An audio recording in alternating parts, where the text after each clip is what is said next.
En el Instituto de Iberoamérica de la Universidad de Salamanca nos preguntamos, ¿qué está pasando en América Latina?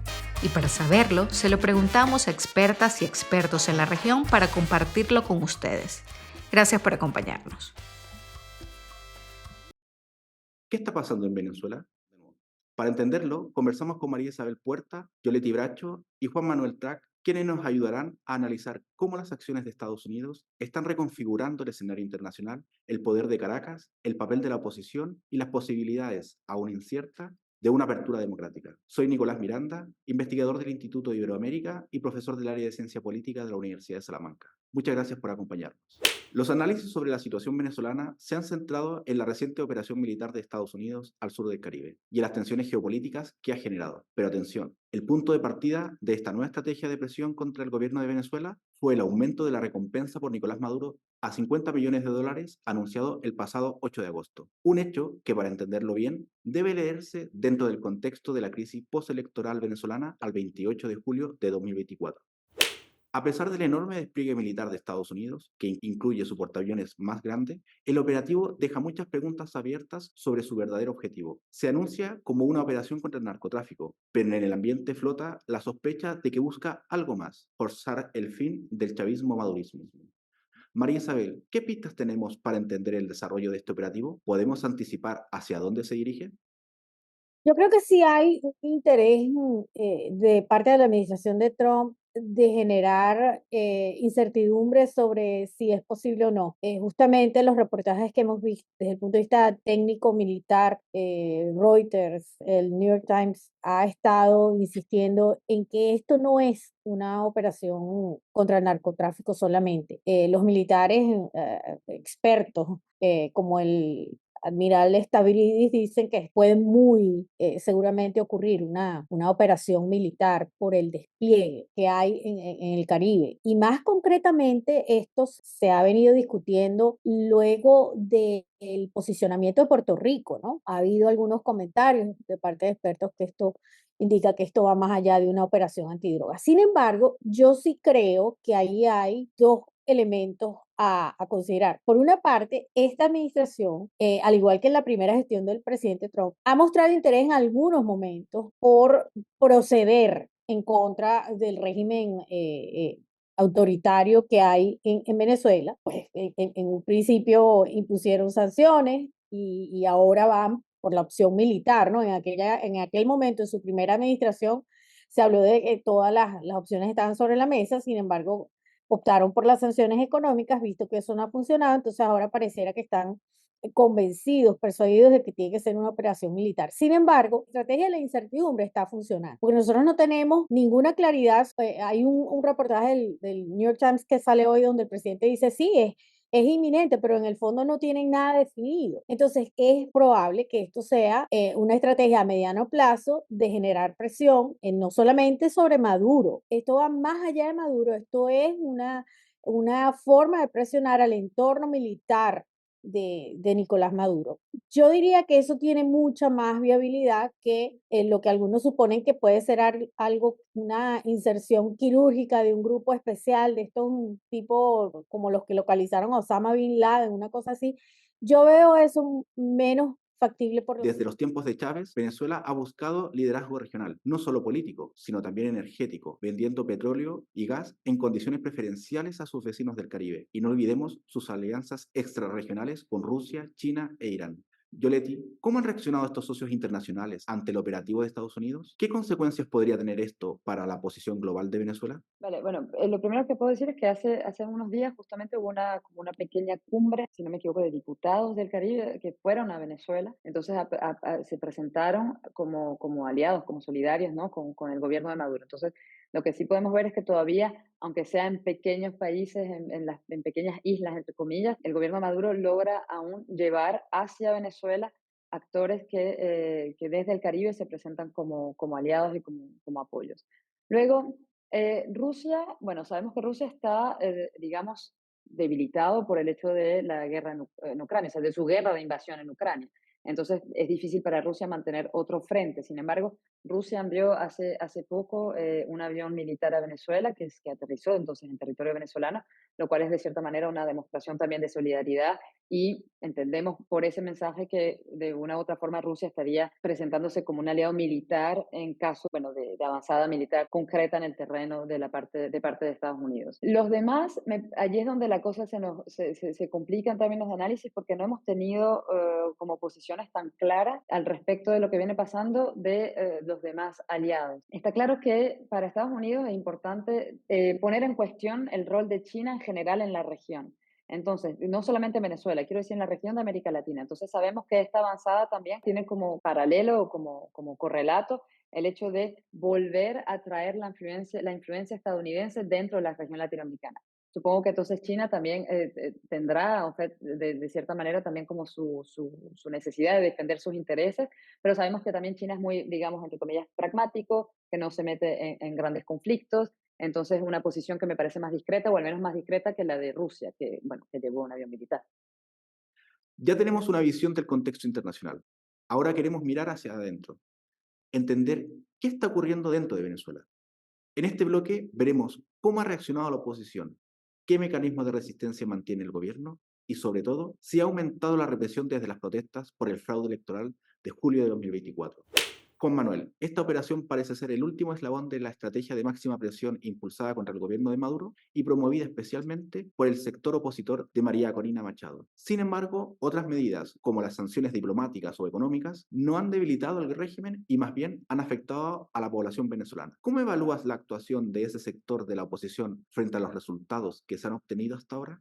La cuestión con la operación o la teoría de la operación militar que está promoviendo el sector ahorita dominante de la oposición, liderado por María Corina Machado, parte de un primer supuesto. Y el primer supuesto es cómo definen el régimen político.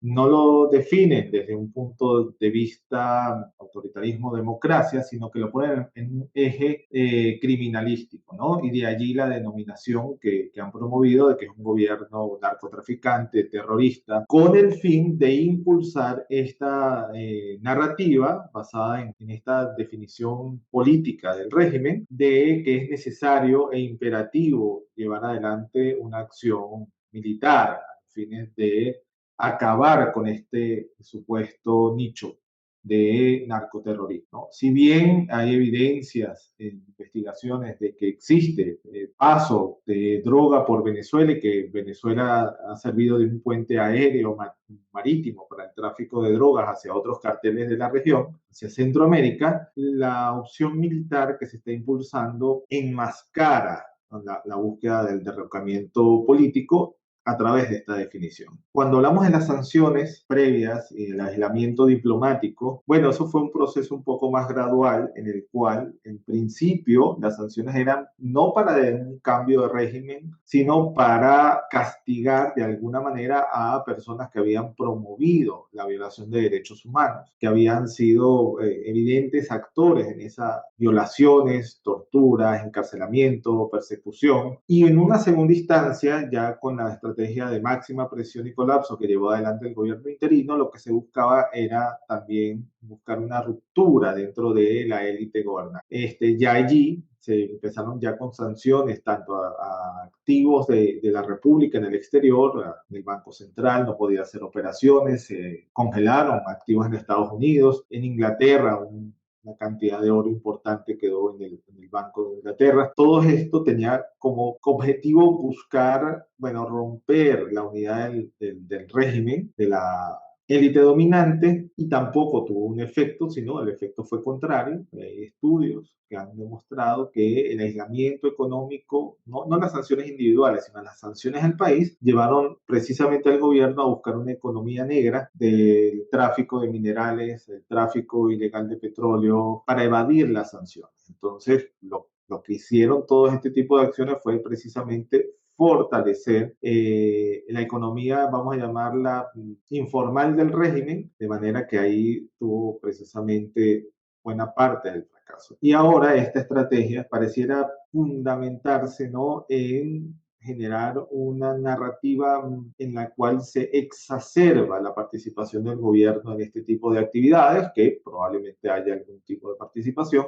con el fin de impulsar este cambio de régimen a través de una opción militar externa. Recordemos que Machado, antes de entrar en la carrera electoral, ya hablaba de una intervención militar humanitaria en su momento. Esa tesis se abandonó en algún momento, luego vino la tesis del gobierno interino, la tesis del gobierno interino venía con esto que te explico, de la máxima presión, y ahora, luego de que la ruta electoral fue truncada, luego de la victoria de Edmundo González en las elecciones del 24, pareciera retomarse una tesis de que solo con una intervención externa es posible lograr un cambio de régimen político. Desde mi punto de vista, bueno, eso genera una cantidad de consideraciones, primero de política internacional, también de política doméstica en los Estados Unidos. Precisamente uno de los discursos de Trump ha sido no estar involucrados en guerras innecesarias, no poner tropas en tierra, y las acciones que ha tomado el gobierno de los Estados Unidos bajo el mandato de Trump han sido más bien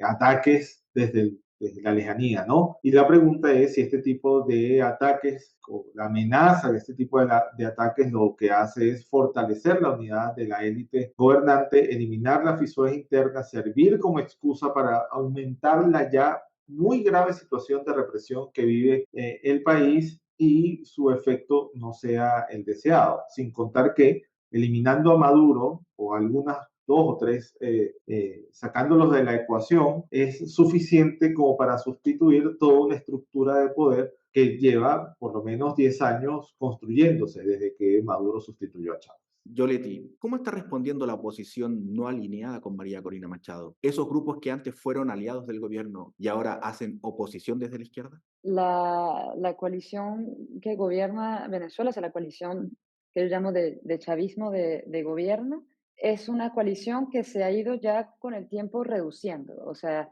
ya de por sí han habido purgas, tanto a nivel de las élites como a niveles medios y bajos, y entonces poco a poco vamos quedando como en un espacio donde pocos actores se comparten de cierta manera el poder en Venezuela, tanto poder político como poder económico, pocos actores civiles y efectivamente actores militares. Entonces, de por sí ya hay una coalición que ha sido de cierta manera diseñada con cierta funcionalidad interna. Entonces, lo que es cierto es que la presión militar de Estados Unidos, me refiero, frente a Venezuela, ha llevado a lo que dicen como cerrar filas. Entonces, es el hecho de que la amenaza, de cierta manera, les toca a todos de manera relativamente igual y equitable, y por lo tanto también hay como esto de, bueno, crear nuevamente bloques. Por ejemplo, es complicado separar a los militares del gobierno de Maduro porque las fuerzas militares venezolanas han ganado muchísimo en el campo económico dentro de este gobierno. Los militares venezolanos manejan, bueno, producción de petróleo, manejan extracción de oro y de minerales en el Amazonas, tienen, digamos, como su propia economía aparte, la cual obviamente es muy beneficiosa y está en buena parte garantizada por la relación con política, digamos, con el gobierno de Maduro. Y por otro lado, hay una cosa que también es cierta, figuras importantes del gobierno actual tienen una amenaza que se cuenta en millones de dólares sobre sus cabezas. Entonces, en realidad, quebrar ese espacio político, quebrar esa estabilidad política interna es muy difícil porque también hay personas que, digamos, están un poco jugando sus vidas, ¿no? En el hecho de mantenerse o no en el poder. Más que en las élites, a mí me parece también interesante ver lo que sucede aguas abajo. Entonces, allí lo que, por ejemplo, hemos visto es que incluso dentro de poblaciones que, o sea, de sectores de la población que en algún momento, que tuvieron alguna relación con el chavismo, incluso que en algún momento participaron en el gobierno, pero que ahora se han convertido en disidentes desde la izquierda, en opositores, ¿no? Desde el chavismo o desde la izquierda, hemos visto cómo estos ataques estadounidenses llevan a una forma de solidaridad, no con el gobierno por apoyo al gobierno, sino con la idea de que el ataque imperialista es un ataque contra el que hay que defenderse, poco importa, o sea, no que poco importa, pero en todo caso, frente a cualquier otra cosa que pase dentro de Venezuela. Entonces hemos visto cómo ciertos actores que tienen años, o sea, ya años, ya más de 10 años, criticando al gobierno, aun cuando en algún momento tuvieron relaciones de cercanía con los gobiernos chavistas o que participaron allá adentro, hoy en día se retienen un poco en la crítica diciendo, bueno, o sea, frente al ataque imperialista, nosotros también nos vamos a defender la patria, la soberanía, etcétera. Entonces, eso ha sido interesante porque, de nuevo, o sea, vuelve a crear alianzas que estaban, digamos, rotas o en todo caso la potencialidad de alianzas que estaban rotas ya desde hace un tiempo. Y la otra cosa, si vamos aún más aguas abajo, la pregunta también es la población, o sea, ¿qué es lo que la población haría o qué percepción tiene la población respecto a la posibilidad de un ataque militar? Y el tema es que hoy en día es difícil saber en Venezuela lo que la población piensa porque es un espacio político reprimido en el que la gente no puede expresarse libremente y en el que hay consecuencias, bueno, bastante pesadas respecto a la expresión. Ahora, lo que parece decirse, o sea, tenemos como opiniones contrarias. Tenemos opiniones en las cuales nos damos cuenta que el ataque como tal o la amenaza estadounidense parece estar relativamente alejada de la población porque la población está ahorita bastante preocupada sobre todo por un momento de inflación que regresa y que esta crisis inflacionaria vuelve a pesar en la cotidianidad de los venezolanos. Y por otra parte, pues tenemos efectivamente una población que de repente no concibe, o sea, lo que significa realmente una agresión militar, trata de alejar esta perspectiva porque no le parece pertinente, pero también hay una parte de la población que está muy ganada al el cambio cueste lo que cueste, sin necesariamente no darse cuenta, no, sino sin necesariamente saber conocer precisamente cuáles serían las consecuencias de un ataque de este tamaño. María Isabel, queremos hablar ahora de los mecanismos de resistencia del gobierno. ¿Qué papel juegan las Fuerzas Armadas y los grupos militarizados? ¿Siguen siendo el principal sostén político del régimen de Maduro? Y es que en Venezuela operan grupos, más allá de los militares que tiene Maduro o los funcionarios que pudiera tener todavía del régimen cubano allá, que siempre se ha dicho que forman parte de su círculo, de su equipo de seguridad más inmediato. Yo creo que en esta ecuación de cómo sacar del juego a Maduro, no se está considerando que hay una cantidad de grupos paramilitares organizados en función no solamente de la protección del régimen político, ¿no? Hay gente en las comunidades que está pendiente de lo que hacen los vecinos para entonces utilizar mecanismos de persecución y de presión social. Pero aquí estamos hablando de gente que está armada y no es nuevo. Ya en la época de Chávez habían grupos que inclusive muchísimo antes, ya después de la intentona, del intento de golpe de Estado en el 2002, ya habían grupos de protección del entorno del poder que yo considero, visto lo que se está armando en Estados Unidos desde el punto de vista militar, pareciera que ellos no tienen idea de que esos grupos operan y que están, si no mejor armados que las fuerzas militares de Venezuela, están muy cerca de tener ese nivel. Y me parece que si eso no forma parte de la estrategia de este lado, ¿no? De la estrategia militar, si decidieran ingresar al territorio venezolano, se llevarían una sorpresa. No porque vaya a haber un apoyo fundamental decisivo de la población venezolana, pero porque va a haber grupos violentos paramilitares, no grupos violentos como los que estamos acostumbrados a identificar como los colectivos o las brigadas rojas de Maduro y de antes de Chávez. Esto es otra cosa, esto es gente que ha sido entrenada en cuestiones militares y creo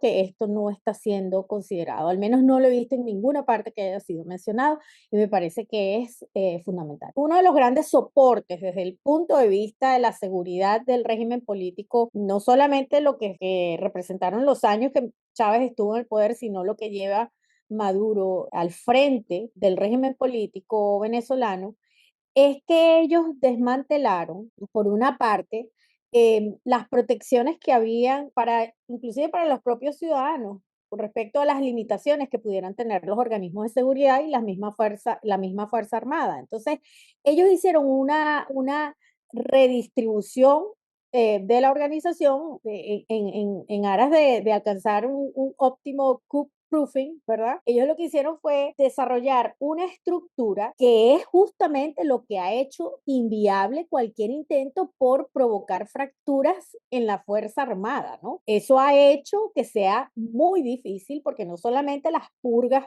periódicas que se hacen de manera preventiva, algunas veces son reactivas porque detectan movimientos en mandos bajos o medios, pero es también una manera de consolidar un control tal en la no descentralización, pero sí lo que hicieron de ir creando unidades que no tuvieran comunicación entre sí, precisamente para evitar la coordinación.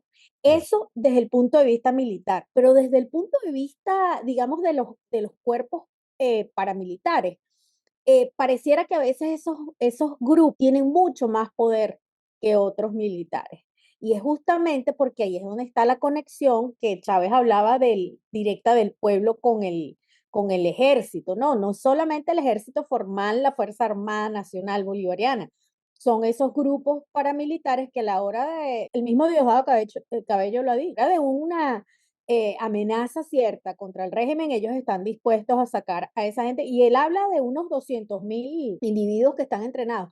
Yo lo que creo es que si la gente piensa que con lo que ellos cuentan son esos señores ancianos que hemos visto en las fotos como a modo de generar esta es la gente con la que contamos, una docena de viejitos armados. Si la gente cree que eso es realmente de lo que se trata, no conocen al chavismo, madurismo, ¿no? Ellos tienen una capacidad enorme desde el punto de vista de esa organización, digamos, de base, pero que están armados, ¿no? Quizás no serán un ejército muy poderoso, pero por eso es que yo creo que no tenemos elementos suficientes para saber cómo está lo interno en el caso de que se produzca algún tipo de intervención militar, pero lo que sí creo yo que deberían tener un mínimo de información es sobre estas figuras, estos actores que son fundamentales y que han ido, esto no es una cuestión de 2 o 3 años para acá. Chávez desde un principio tuvo claro, sobre todo después del intento de golpe en su contra, que él tenía que tener mecanismos de protección, más allá de lo que han hecho con el coup proofing, es tener los soldados en la gente, no el soldado formal de la Fuerza Armada, es la gente que esté dispuesta a salir a defender al régimen. Sabemos que el apoyo político de Maduro es muy poco, pero con unos pocos se puede dar una situación en Venezuela desde el punto de vista de la violencia que no nos es ajena bajo el chavismo. Y eso es lo preocupante. Juan Manuel, en este escenario, ¿ves posibilidades reales de una respuesta unificada desde la oposición? ¿O las diferencias internas seguirán impidiendo una estrategia común frente al gobierno? Toda la estructura logística y partidista de la oposición dominante está ahorita liderada por María Corina Machado, luego de las primarias de 2023 y luego durante el proceso electoral de 2024. Toda esa oposición ha venido sufriendo un ataque sistemático por parte del gobierno. Sus estructuras locales y nacionales han sido sistemáticamente perseguidas, muchos de ellos están presos o exiliados, por lo cual su capacidad de movilización interna ha sido diezmada de manera importante por parte de los organismos de seguridad del Estado. De allí que su capacidad interna para movilizar a las personas se haya reducido, por un lado. En segundo lugar, la estrategia maximalista que está impulsando María Corina y muchos de los líderes que la acompañan desde el exilio también, Leopoldo López, Julio Borges, de Juan Guaidó y otro conjunto de liderazgos que vienen del gobierno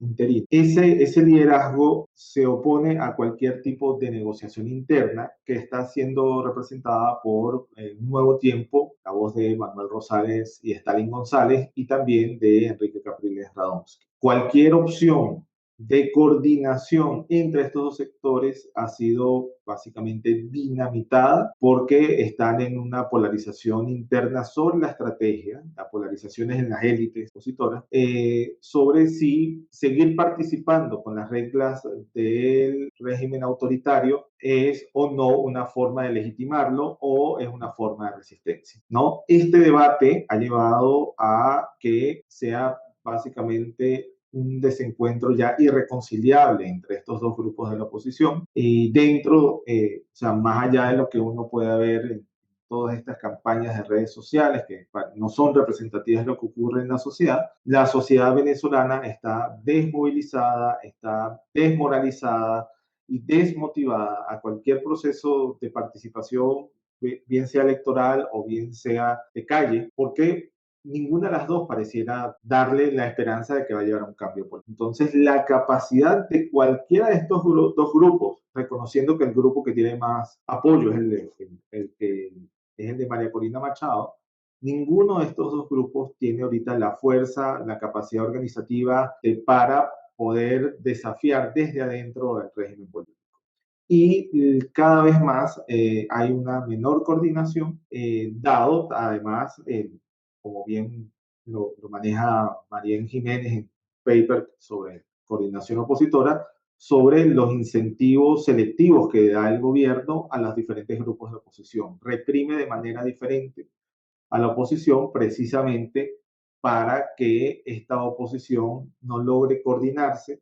A algunos les reprime más para que se radicalicen y busquen estas opciones de máxima presión, intervenciones militares, mientras que a otros les da unos espacios, aunque sean minúsculos, dentro de las instituciones del régimen autoritario, con el fin de que digan, bueno, no podemos dejar todos los espacios vacíos al gobierno y tiene que haber una voz interna. Entonces la coordinación es cada vez menor, reconociendo quién tiene vamos a llamarlo, un apoyo mayoritario dentro de la sociedad venezolana, pero con muy poca capacidad de movilización interna, producto de esta represión masiva que ha desarrollado el gobierno de Maduro, sobre todo después del 28 de julio de 2024. Yoleti, uno de los temas más sensibles es el aumento de la represión.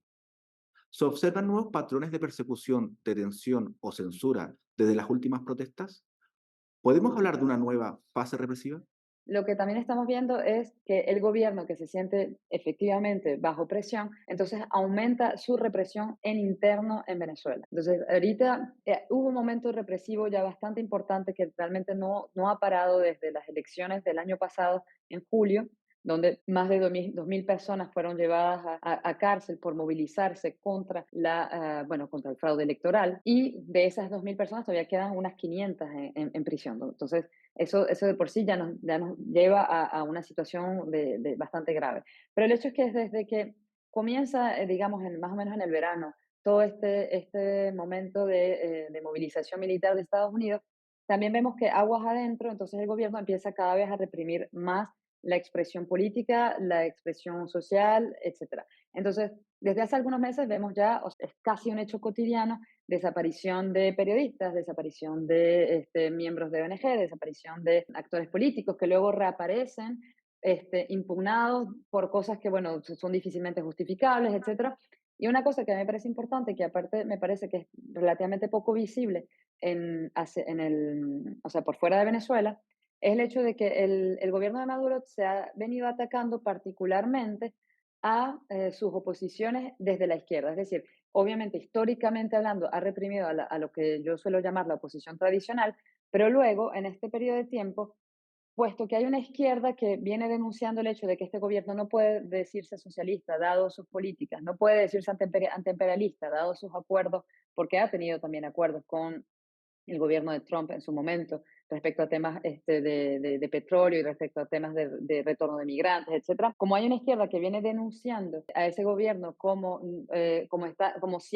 instrumentalizando el discurso de la izquierda para mantener un cierto apoyo internacional, pues digamos que ese discurso le conviene muy poco al gobierno porque descredibiliza, ¿no? O sea, lo que viene siendo un poco su vertiente de justificación central, que es un gobierno socialista antiimperialista que está luchando contra el imperio que se le opone, ¿no? Y esto pone en juego esa discusión. Entonces, recientemente vimos a militantes de ONGs, a intelectuales e investigadores que son históricamente actores de la izquierda venezolana, que han sido señalados como agentes vendidos del extranjero, que han sido metidos en cárcel y que han sido señalados como traidores a la patria, etcétera.